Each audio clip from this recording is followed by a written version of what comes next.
ಕರ್ನಾಟಕ ಕಾವಲು ಪಡೆ ವತಿಯಿಂದ ಗುಂಡ್ಲುಪೇಟೆ ಪಟ್ಟಣದ ರಾಷ್ಟ್ರೀಯ ಹೆದ್ದಾರಿಯ ಸುಲ್ತಾನ್ ಬತ್ತೇರಿ ರಸ್ತೆಯಲ್ಲಿರುವಂತಹ ಲೇಔಟ್ಗಳ ನಾಮಫಲಕ ಬರೀ ಆಂಗ್ಲ ಭಾಷೆಯಲ್ಲಿ ಇರುವುದನ್ನು ಖಂಡಿಸಿದ ಸಂಘಟನೆಯ ಪದಾಧಿಕಾರಿಗಳು ಈ ಒಂದು ಸಂದರ್ಭದಲ್ಲಿ ಕಾವಲು ಪಡೆಯ ತಾಲೂಕು ಅಧ್ಯಕ್ಷರಾದಂಥ ಅಬ್ದುಲ್ ಮಾಲಿಕ್ ಅವರು ಮಾತನಾಡಿ, ಕೂಡಲೇ ಒಂದು ಲೇಔಟ್ಗಳಲ್ಲಿ ಇರುವಂತಹ ಆಂಗ್ಲ ನಾಮಫಲಕಗಳನ್ನು ತೆರವುಗೊಳಿಸಿ ಸರ್ಕಾರದ ಆದೇಶದಂತೆ 60% ಕನ್ನಡದ ನಾಮಫಲಕಗಳನ್ನು ಅಳವಡಿಸಬೇಕು ಅಂತ, ಇಲ್ಲದಿದ್ದರೆ ಹೋರಾಡುವುದಾಗಿ ಎಚ್ಚರಿಕೆಯನ್ನು ನೀಡುವ ಮುಖಾಂತರ ಪಟ್ಟಣ ಸಂಬಂಧಪಟ್ಟಂತಹ ಅಧಿಕಾರಿಗಳಿಗೆ ಒತ್ತಾಯಿಸಿದರು. ಇದೇ ವೇಳೆ ತಾಲೂಕು ಗೌರವ ಅಧ್ಯಕ್ಷರಾದಂತಹ ರಾಮೇಗೌಡ, ಟೌನ್ ಸಂಚಾಲಕರಾದಂತಹ ಮಿಮಿಕ್ರಿ ರಾಜುರವರು ಹಾಜರಿದ್ದರು.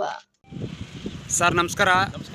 ರಾಜುರೇ, ನೋಡಿ, ರಾಷ್ಟ್ರೀಯ ಹೆದ್ದಾರಿ ಒಂದು ಸುಲ್ತಾನ್ ಬತ್ತೇರಿ ರಸ್ತೆಯ ಒಂದು ಬಲಭಾಗದಲ್ಲಿ ತಾವು ನಿಂತಿದ್ದೀರಿ.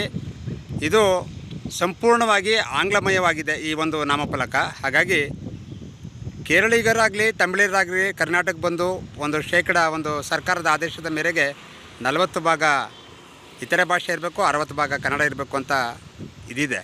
ಹಾಗಾಗಿ ಪೂರ್ತಿ ಆಂಗ್ಲಮಯವಾಗಿದೆ. ಇದಕ್ಕೇನು ಹೇಳೋಕ್ಕೆ ಇಷ್ಟಪಡ್ತೀರಿ ಸರ್? ನೋಡಿ, ಈಗ ನಾವು ಬೇರೆ ಭಾಷೆ ವಿರೋಧಿಗಳು ನಾವಲ್ಲ. ನಮ್ಮ ಕರ್ನಾಟಕ ರಾಜ್ಯದ ಕರ್ನಾಟಕ ಸರ್ಕಾರದ ಒಂದು ಆದೇಶ ಇದೆ. 60% ಕನ್ನಡ ಇರಬೇಕು, ಇನ್ನು ಇತರ ಭಾಷೆ 40% ಇರಬೇಕು ಅನ್ನೋಂಥ ಆದೇಶ ಇದ್ದರೂ ಕೂಡ ಇಲ್ಲಿ ಕೆಲವು ಲೇಔಟ್ನ ಮಾಲೀಕರು ಬರೀ ಆಂಗ್ಲ ಭಾಷೆಯಲ್ಲೇ ಅವ್ರ ನಾಮಫಲಕವನ್ನು ಹಾಕಿದರೆ. SSS ಅಂದ್ಬಿಟ್ಟು ಅಲ್ಲಿ ಪಕ್ಕದಲ್ಲಿ ಅರ್ಜುನ್ ಡೆವಲಪರ್ಸ್ ಕೂಡ ಅವರು ಆಂಗ್ಲ ಭಾಷೆಯಲ್ಲಿ ಹಾಕಿದ್ದಾರೆ. ಆ ಕಡೆ ಹೋದರೆ ಟೀಚರ್ಸ್ ಲೇಔಟ್ ಅವರು ಕೂಡ ಆಂಗ್ಲ ಭಾಷೆಯಲ್ಲಿ ಹಾಕಿದ್ದಾರೆ. ಟೀಚರ್ಸ್ ಲೇಔಟ್ ಬಗ್ಗೆ ನಾವು ಈಗಾಗಲೇ ಎರಡು ಬಾರಿ ಅವ್ರಿಗೆ ಎಚ್ಚರಿಕೆಯನ್ನು ಕೊಟ್ಟು ಅದು ಪತ್ರಿಕಾ ಮಾಧ್ಯಮದ ಸುದ್ದಿ ಕೂಡ ಆಯಿತು. ಆದರೂ ಕೂಡ ಅವರು ಬದಲಾವಣೆ ಮಾಡ್ತೀನಿ ಅನ್ನೋಂಥ ಒಂದು ಉತ್ತರವನ್ನು ಕೊಡ್ತಾ ಇದ್ದಾರೆ ಹೊರತು ಅವರು ಇನ್ನೂ ಬದಲಾವಣೆ ಮಾಡಿಲ್ಲ. ಇದೇ ರೀತಿ ಮುಂದುವರಿಸ್ಕೊಂಡ್ರೆ ಕರ್ನಾಟಕ ಕಾವಲು ಪಡೆ ವತಿಯಿಂದ ಉಗ್ರ ಹೋರಾಟವನ್ನು ಮಾಡಬೇಕಾಗುತ್ತೆ ಅಧಿಕಾರಿಗಳ ವಿರುದ್ಧ ಅಂತ ಈ ಸಂದರ್ಭದಲ್ಲಿ ನಾನು ಹೇಳಕ್ಕೆ ಬಯಸ್ತೇನೆ.